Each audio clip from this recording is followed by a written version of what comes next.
All right, so now let's talk about the next topic, that is speculative execution.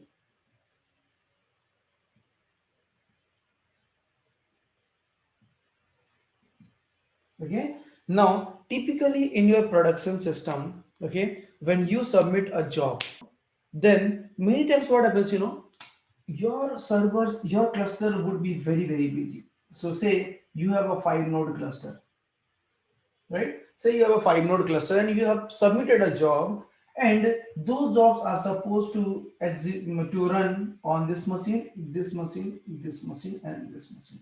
Okay, why I'm saying that is, say you have a file, your input file, okay, is present on, let's say, slash user, hd user, okay, input, and inside this, let's say you have three files. Okay, I'll say file1.txt, file2.txt, file3.txt.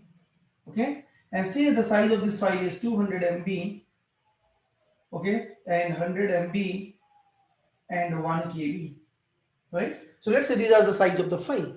Now,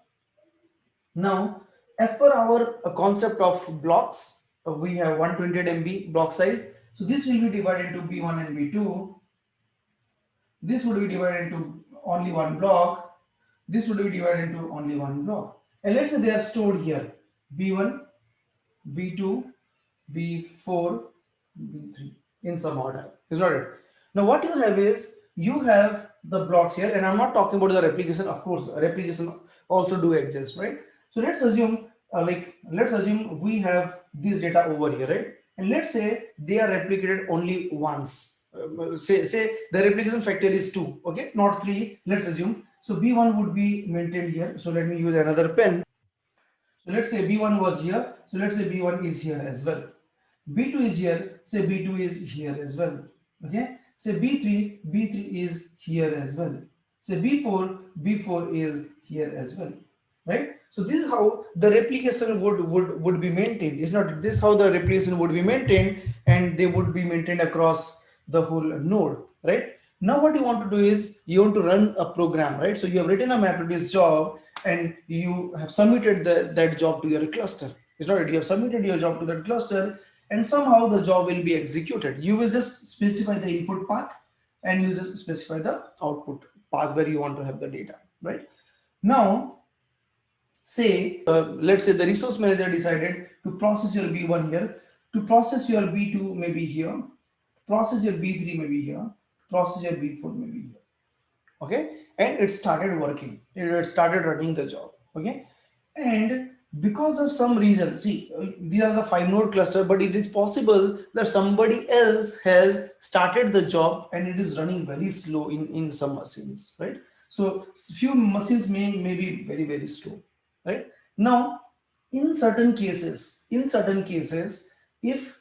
it is taking a lot of time to process the data, if it's taking a lot of time to process the data on a machine, whereas all other machines on an average have done really great work, then Hadoop can basically schedule a speculative execution, which means it can start processing the same data in some other node, okay, in some other node, and collect the result whatever comes first. What I'm trying to tell you is, let's say B1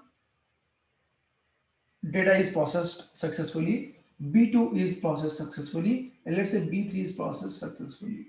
Okay, and let's say because of some reason this B4 is not getting processed because of the resources issues, because all the resources are occupied by somebody else, and this is really progressing very, very slow, right? Say 1%, 2%, 3%, 4%, dot dot dot.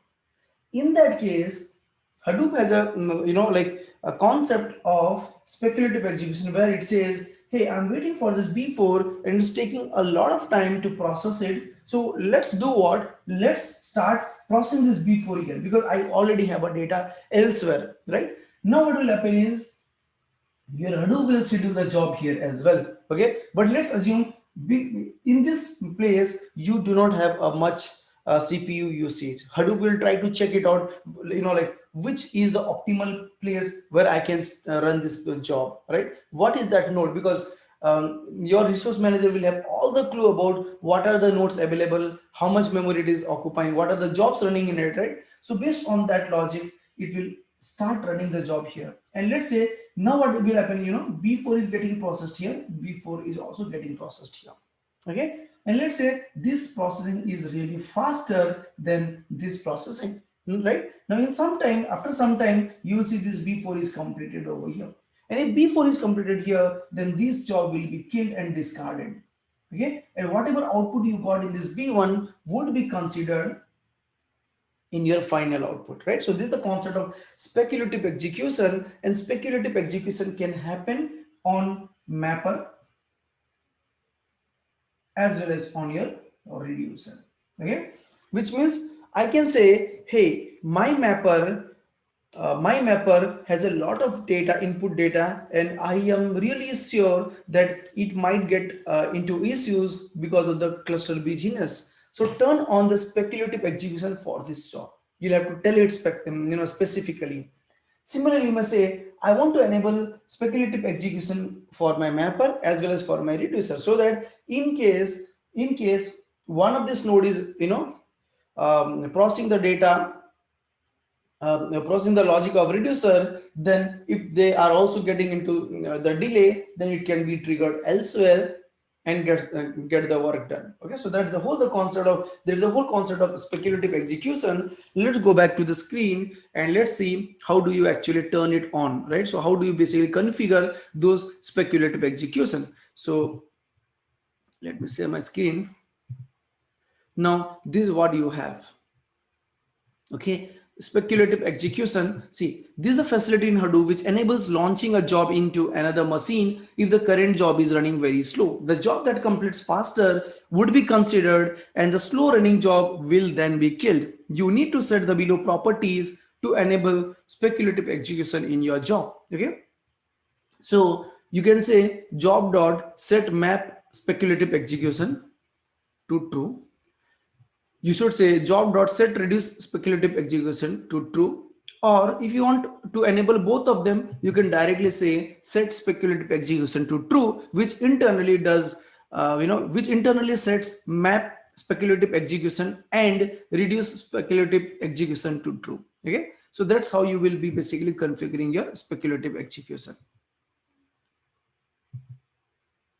Okay, so this properties needs to be set in your driver program, is not it? In your driver program, you have created the job object, job equal to job.get instance, and then you have said job.set mapper class, set reducer class, set driver class, right? So in that place, you'll set you'll have to set this job.set map speculative execution equal to true, and job.set reduce speculative execution equal to true. Okay, so let me show you where exactly you can basically put them. Let's go to VMware Fusion. Okay, and let's go to our Eclipse and go to your driver program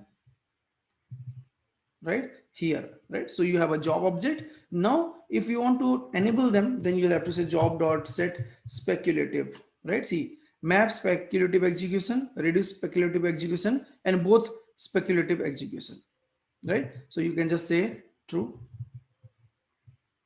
Okay, similarly you can say map, similarly you can say reduce, right? So that's how you will be basically enabling your speculative execution in the job. Okay, people ask this in the interview, like, can you tell me what is a speculative execution? So you should be confident enough to understand, to say what exactly it is. Okay,